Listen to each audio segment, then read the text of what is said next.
Bonjour, bienvenue dans le 4e atelier d'art-thérapie avec le livre Un an d'art-thérapie chez vous de Julie Hamez. J'ai regardé brièvement ce que nous allions faire aujourd'hui et il nous faut de l'argile. Alors je l'ai acheté à Dollarama pour 1,75 sans la taxe et c'est de l'argile qui sèche naturellement à l'air.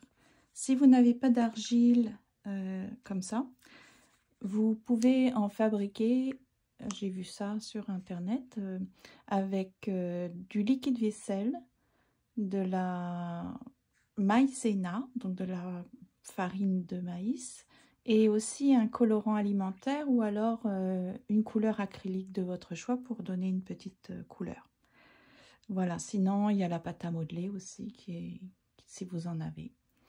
Alors, ce n'est pas écrit, mais d'après mes études, j'ai déjà entendu que l'argile, si vous avez été victime d'agression sexuelle, c'est vraiment déconseillé d'utiliser de l'argile. Alors, je n'ai pas retrouvé la source, c'est simplement un souvenir que j'ai d'avoir déjà entendu ça. Donc, comme nous n'avons pas de thérapeute devant nous, je préfère vous informer.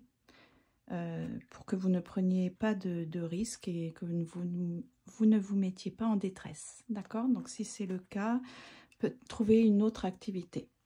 Ou alors, faites vos propres recherches pour savoir si c'est fondé ou c'est simplement une information qui est erronée. D'accord? Alors, l'argile. Donc, on nous dit, l'argile est une matière naturelle qui peut procurer différentes sensations lorsqu'on la touche. Pour certains, le contact est particulièrement agréable, doux, voire sensuel. Pour d'autres, toucher la terre humide peut s'avérer très désagréable, notamment par son côté salissant. Néanmoins, l'idéal est d'essayer. Vous pourriez être surpris. Pour cela, aujourd'hui, je vous propose simplement de faire connaissance avec la matière, de l'apprivoiser et de vous laisser aller à la découverte de cette texture peut-être inconnue. Pour commencer, mettez-vous un fond sonore. Bon, alors nous, on n'a pas de fond sonore, mais on a notre petite fontaine depuis hier. Je vais peut-être augmenter le volume. Voilà. Est-ce que je peux augmenter le volume? Vous ne voyez pas, mais je m'acharne contre la... Parce qu'il me semble qu'il y a différentes pressions. Alors, voilà. Est-ce que ça va plus vite comme ça? Fait un peu plus de bruit. Voilà. C'est très fort. Bon. Ensuite, excusez-moi, moi c'est trop fort, ça me perturbe complètement. Non, oh excusez-moi. Je vais baisser ça. C'est beaucoup trop rapide pour moi et je n'aime pas. Voilà. Il ne faut quand même pas que ça ressemble à un fleuve. Ça ne fonctionne plus? Ah bah voyons. Comme quoi, il ne faut pas toujours suivre les directives. Bon, désolée pour ce petit passage à vide, comme on dit. Alors, j'en étais où?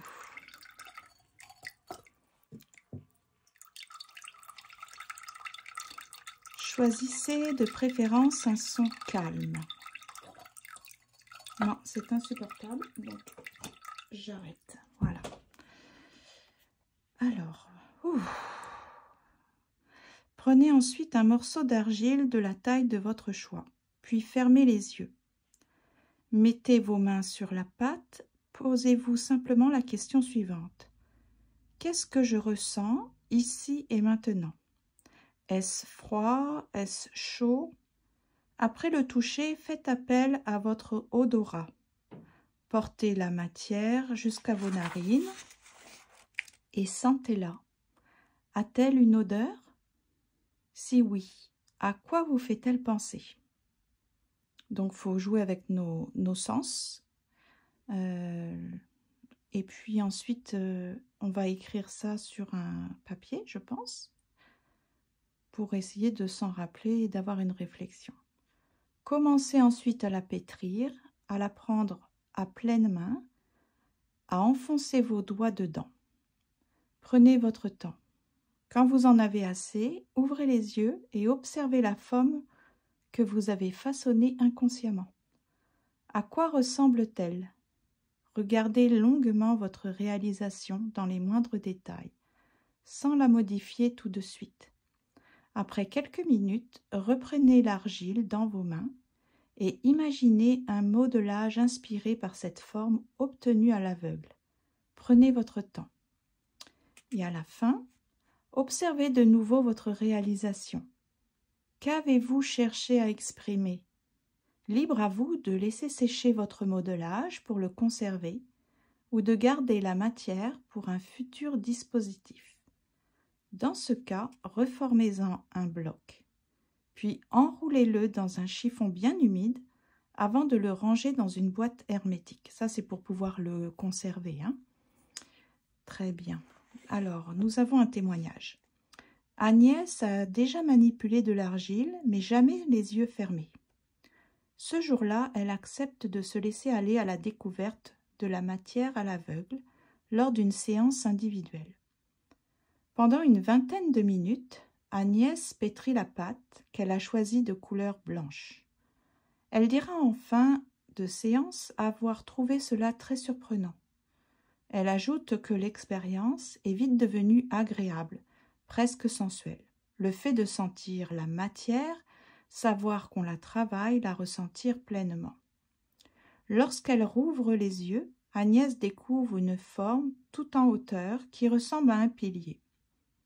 J'ai eu peur, je me suis demandé ce que j'allais faire de ça. En manipulant l'argile sans la regarder, j'ai d'abord pensé à un sarcophage. Je voulais quelque chose de solide, qui dure. Toutefois, à force de creuser la matière, Agnès pense plutôt à un berceau d'enfant. J'avais envie de créer une forme qui monte, qui grandit, comme la représentation de l'évolution d'un bébé. Agnès pense alors au visage d'un enfant, heureux, sans masque, libre. Elle exprime régulièrement la notion d'amour au fil des séances. Là encore, elle explique.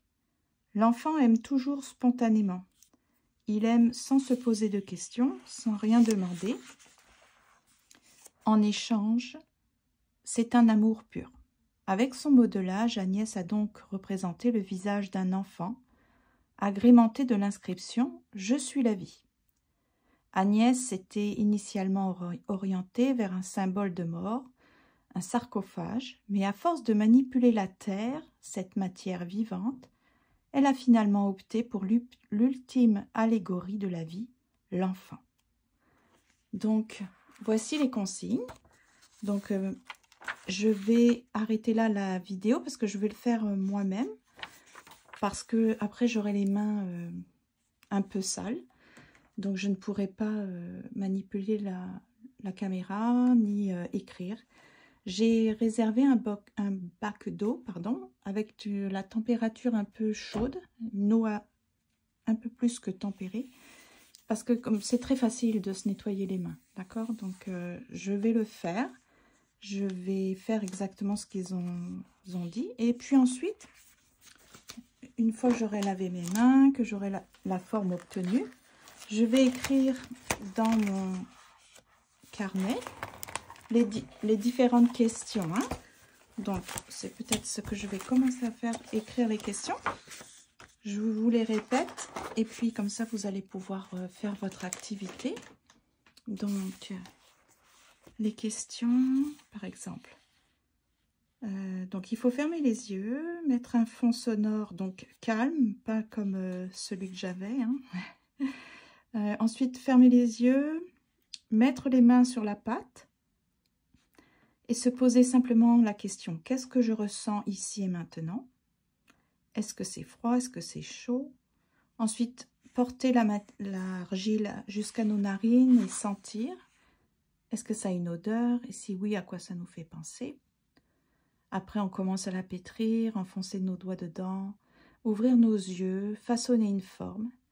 Ensuite, s'interroger sur cette forme. Et comme pour Agnès, on espère que Si au départ, ça nous fait penser à quelque chose de plutôt lugubre, que ça va évoluer, aller vers une expression plus agréable, un sentiment ou une émotion agréable. D'accord?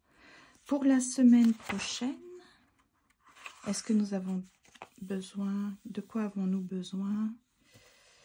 Alors, j'essaie de lire rapidement pour voir de quoi il s'agit.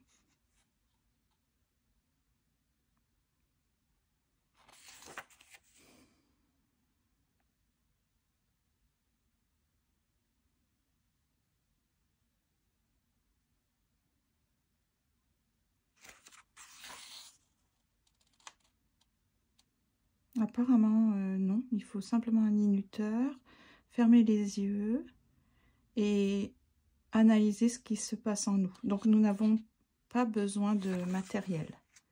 Bon, au moins, ça, c'est rassurant.